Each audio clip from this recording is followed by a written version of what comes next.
সকাল সকাল ছাদে আসতে কারই না ভালো লাগে, আমার তো খুবই ভালো লাগে। আমি যতক্ষণ না আমার গাছপালাগুলোকে দেখছি কেমন কেমন একটা লাগে। দিনে একবার হলেও গাছপালাগুলোকে দেখার পরে মানে মনে একটা যেন শান্তি থাকে। আর দেখুন ড্রাগন গাছে কত ছোট ছোট ডাল বেরিয়েছে। এতগুলো ডাল তো রাখবো না, ওর মধ্যে কিছু ডাল কেটে দেবো।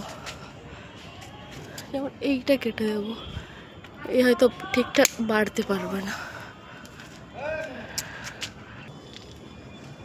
ড্রাগন গাছের ডালটা কেটে দিলাম একটা। তারপর ডালগুলো দেখছি যে বেশ ছোট ছোট আছে, দেখো যেগুলোর মুখ ভোঁতা হয়ে যাবে সেইগুলো কেটে দেবো।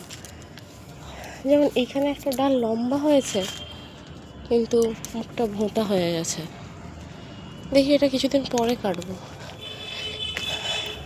আর এই ডালটাতে আমি রাখবো না, কিন্তু তবুও দেখুন শুধু ছোট ছোট কুঁড়ি ডাল চলে আসছে। কেন এই বড় বড় ডালগুলোতে আমি ফল নেওয়ার চেষ্টা করব, তাই এই ডালে কোনো রকম ব্রাঞ্চ নেব না আর।